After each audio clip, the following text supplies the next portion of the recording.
Welcome to the office hour, the second time on this beautiful Wednesday at 2 p.m. So I'm super excited to be. I should use another way of describing how I'm feeling. Excitement is great. I also want to say I am happy, fulfilled, and content about being here with you today. So there's a few things we're going to explore today. One of the first things is around meditation. Another question that was coming in is how to cope with strong-willed little humans. And I'll see how we all integrate these questions and how I will serve you today. So why meditation? Why do I want to talk about it? And how do I want to talk about it? There's some myths I want to debunk.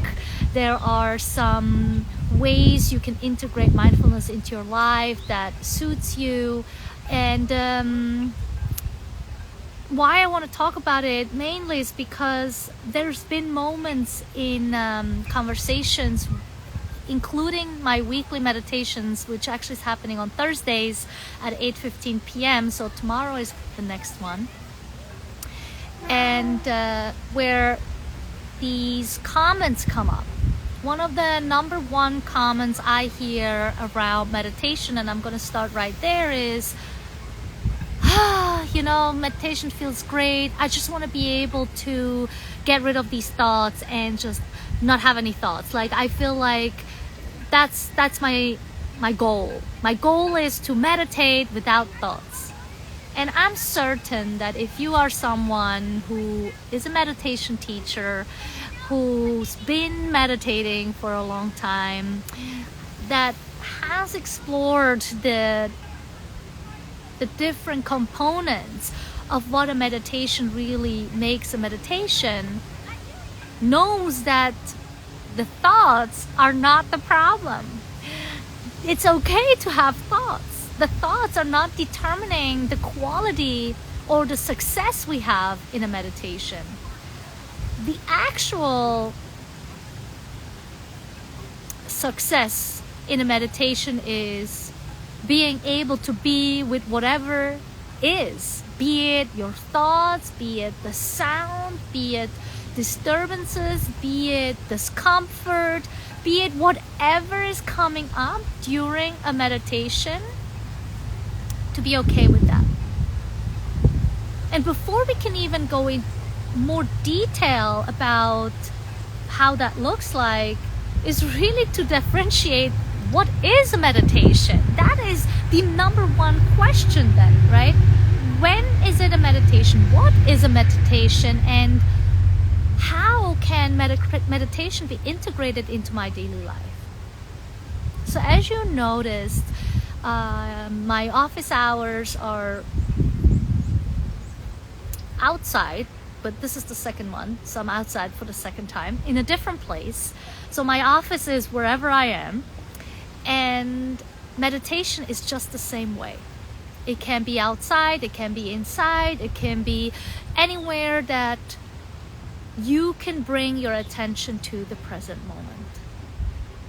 So yes, there are traditional practices of meditation. There is this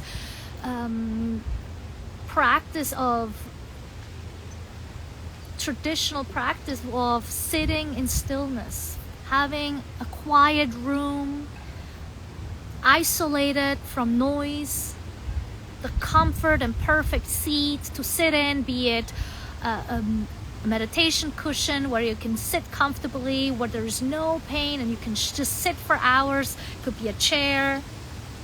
Yes, that is usually what we consider perfect meditation space and environment. Now, what if meditation for you isn't that?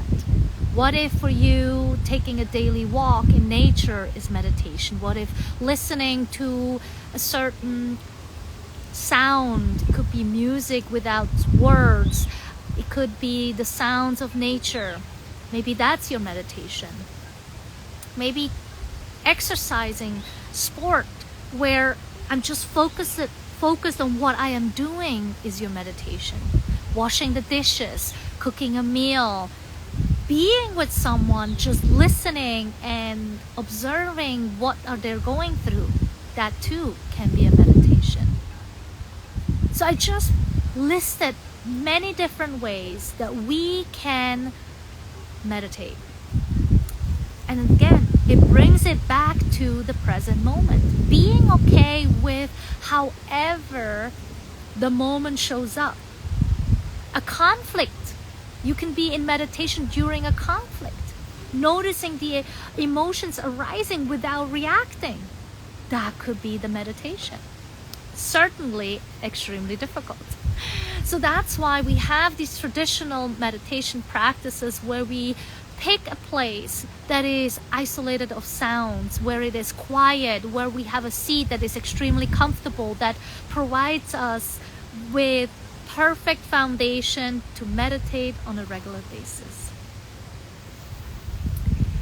And those places are definitely something to incorporate into our daily lives. As brief as 2 minutes, even 30 seconds, can be the beginning of such meditation. So by me just sitting here, closing my eyes if possible, breathing in and breathing out,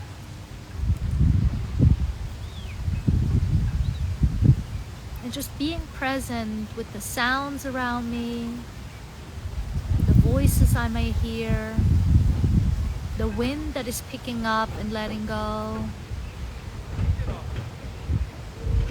and having no aversion, no reaction to what is happening.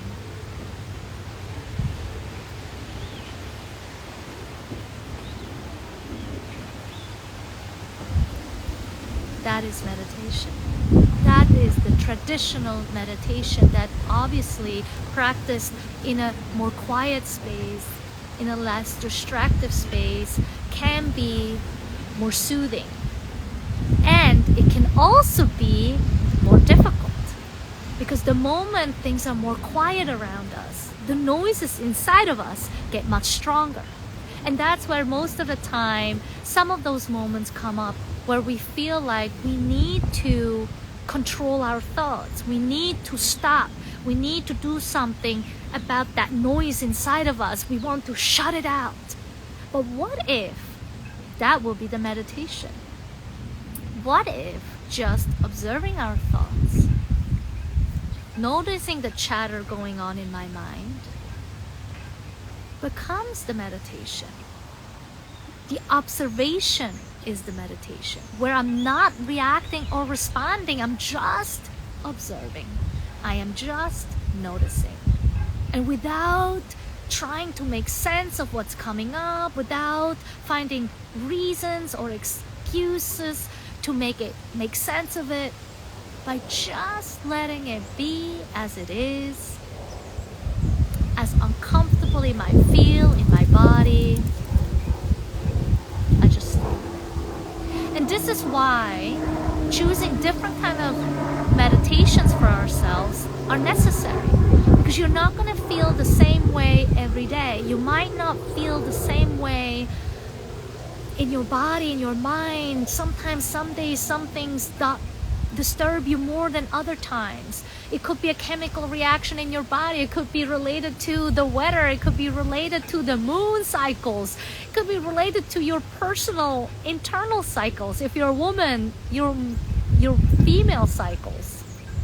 And so there is so many parts of us that play a role on how meditation can show up in my life.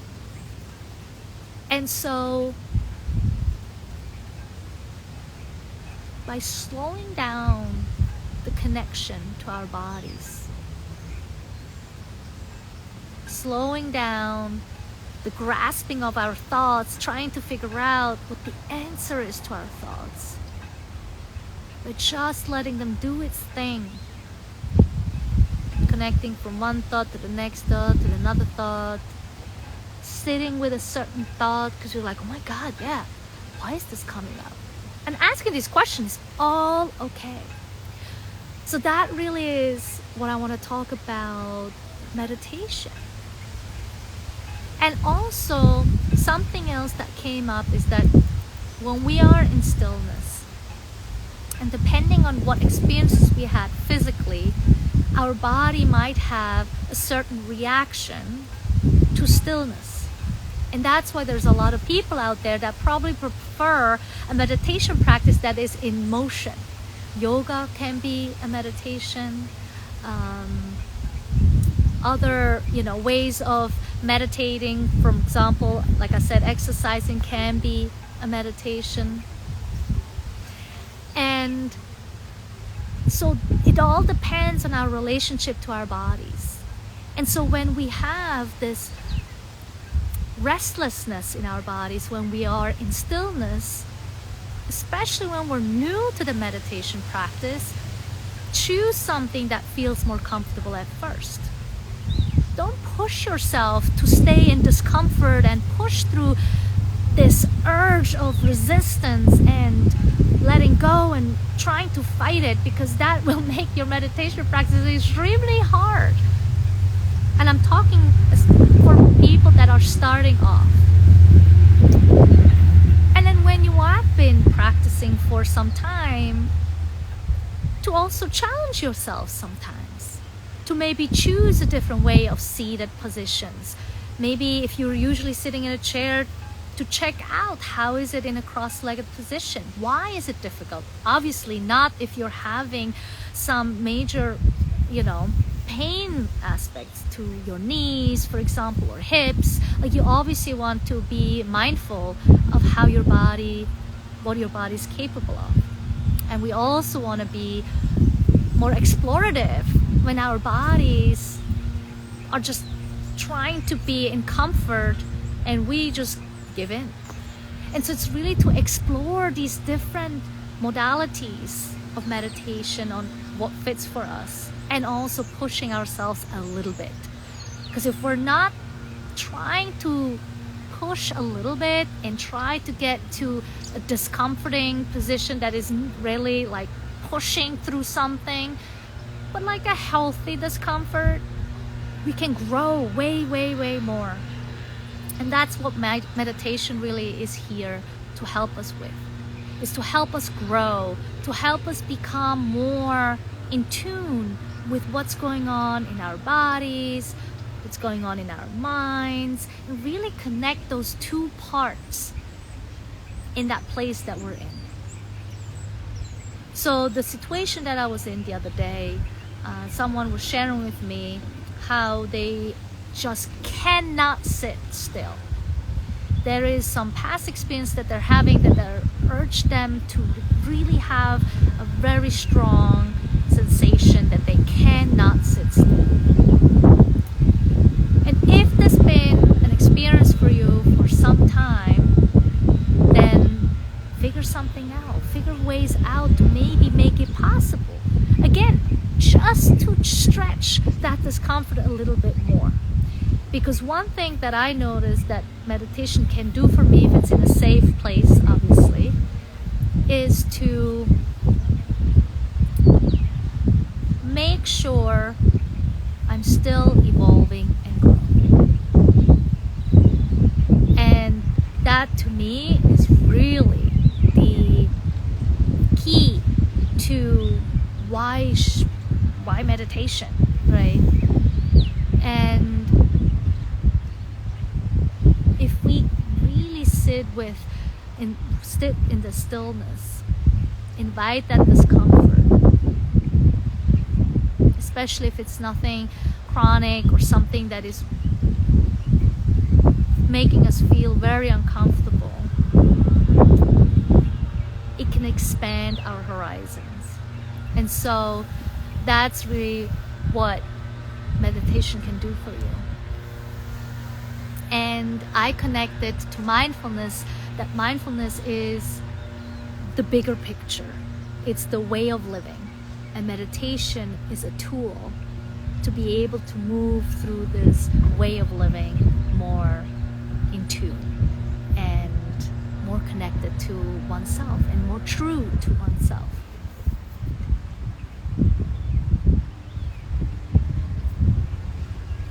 So if there's any other questions in regards to meditation, in regards to what I've shared with you, maybe there's something that is unclear, maybe you tried some things and it still doesn't work for you, and you might still have questions and it doesn't make sense for you, feel free to reach out, because there's way more things to say about meditation, the experience of it. And the main part I really wanted to focus on today was that having thoughts during a meditation is absolutely okay. And if we want to spend time thinking about those thoughts, that's fine too, as long as we're not lingering with these thoughts and it doesn't make us feel uneasy about what's to come. The moment it feels hard, the moment it feels, oh my God, that is like too much, and why da da da da, when there's so much going on, that's when we take a deep breath.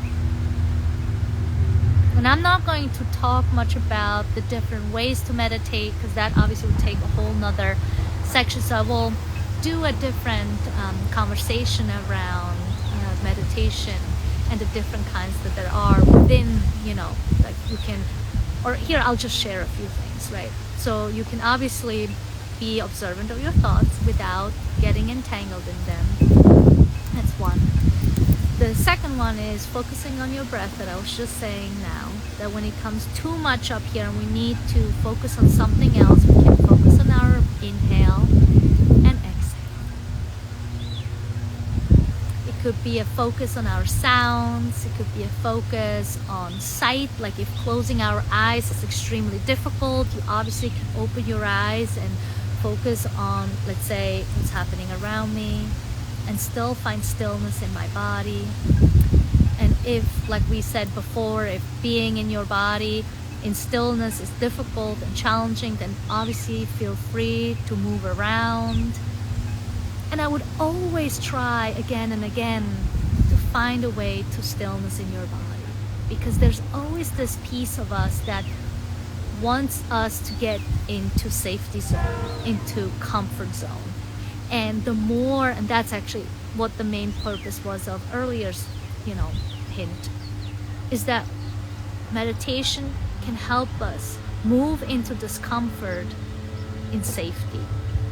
And obviously this could also be more helpful with someone that could be guiding you in this, so you're not all by yourself, and that if you have any strong feelings coming up, that you can then share it with the person that you're with. So that's the first part about the meditation practice, and debunking that meditation is not only not having any thoughts. And obviously having a mantra could also be a meditation. The loving kindness meditation, for example, that just focuses like, may I be happy, may I be at ease, and then you would send it to, may you be happy, may you be at ease. You can add obviously many more ways of being, and then you also send it to people that are difficult in your life. May they be happy, may they be at ease. So there are, for me, there's some other types of meditation that I'm not going to go into. And so as a transition, moving from meditation into another subject, you're noticing that this boat is slowly going away, on its way out into the river. And we got a little bit more chatter in the background of some birds meeting in the tree. And just like life, sometimes in the most quietest places, be it that place of meditation that you chose for yourself, maybe there's construction going on next door, and you wonder, why is this happening? This is my meditation. Or for myself, it's like, oh, I just was happy to finally sit again in the morning and have enough time. And then you have someone waking up and interrupting your meditation, when maybe that is part of the meditation, and it requires some reminders to come back to self and come back to the moment here. It's definitely something that I would like to practice more and more.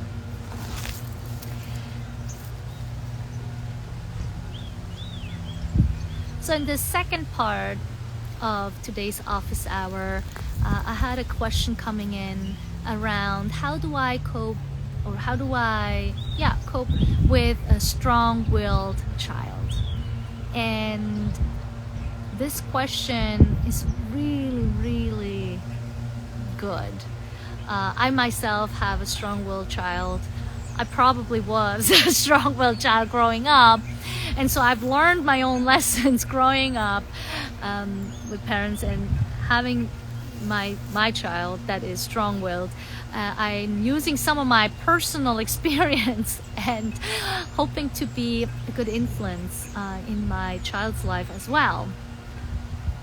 And to answer this question, what's really challenging is that, especially as a parent, is that there is two parts to us, right? Just as I said, like, I remember being that strong-willed child. I remember the wishes I had to my parents. And then there was this other part where I am the child, or I see my child and I'm like, I remember how that is. But then there is me as a parent, the job that I have. And the job is to help them grow into responsible children. And with these responsibilities and somewhat of a requirement and expectation, it's something that isn't like an answer to give you like, these are the steps to do. And I know for myself that what I'm going to share is not the one way only. There are some ways that work, and some days it doesn't work, just like I said in meditation. Someday I'm totally open and interested in learning more, and then there are times I just don't have the patience. And that's the same thing that happens in meditation, that I don't have the patience, right? Then like, I want to meditate. And then I'm getting like all crunched up. But then I can't, because I'm just so focused on something else, and I need to practice to let go. And just the same way when it comes to raising children, be it strong-willed or otherwise, is to find that balance between parent and like-minded person, right? Like seeing eye to eye what that child sees and feels, while being an adult who is leading the way that, and it's really maybe knows better, because we never know better. It's just that we have a little bit more experience. That doesn't mean that we know it, and that's exactly what I found to be significant, is that we keep finding ourselves in the middle. A practice that I don't always succeed in is to meet me and my child right here. Oftentimes it's like a pull and push, right? Like, why don't you come onto my side? And the child says, why don't you meet me on my side? To find this middle ground, to find a way to connect in the middle, might not happen in this particular moment. If there is a situation happening, and the one situation that keeps coming up to me from, like, especially when my son was a lot younger, and it was just like, I don't want to leave the house now. I don't want to go anywhere right now. I want to stay at home, and I have the responsibility to get somewhere, to be somewhere on time, catching a train, and having this push and pull where, like, I get you, I want to be with you, and I want to stay home with you, but I can't. I need to leave. I need to get there. I need to, can't miss that train. And with that, it's really to acknowledge both, because the train is not going to wait for it, so we gotta go. And I have to figure out a way to communicate to my child the necessity and the urgency I have to leave right now. And I definitely did not succeed in that often. That urge to be on time, to not miss the train, was much larger than my urge to stay with my child and understand it and just say like, well, okay, if I miss that train, I'll just catch the next one, because there was another responsibility on the other side. And I feel like when these two realities come together, the hardest thing to do is to let go of something that we believe to be more important. In this case, making the train seems to be the most important thing, and at the same time, could have let it go? Probably. Could have just found a better way to communicate and be creative, to figure out a way to get my child to leave? Probably. And so these are really, like, there is not a skill set or a tool that I can tell, like, this is how you do it. It's that give and take, that push and pull, where you have conversations with yourself, with that child, and observing them, just like thoughts and meditation. What does this child want? What do I want? And by connecting to oneself, the answer will come.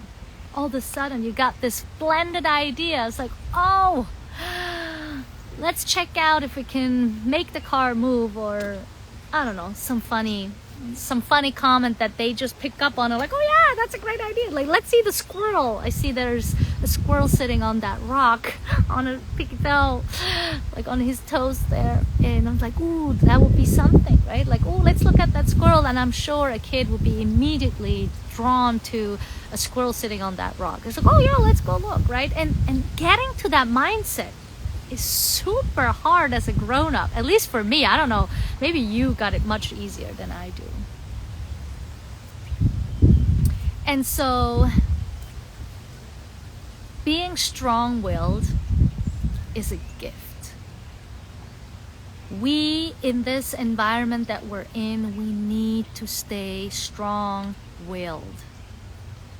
Because if we have, as little children, if we have that strong willingness that we know how we want it and the way we want it, maybe it isn't always the good thing, because we need to also learn how to take ourselves back. And I think it comes with age.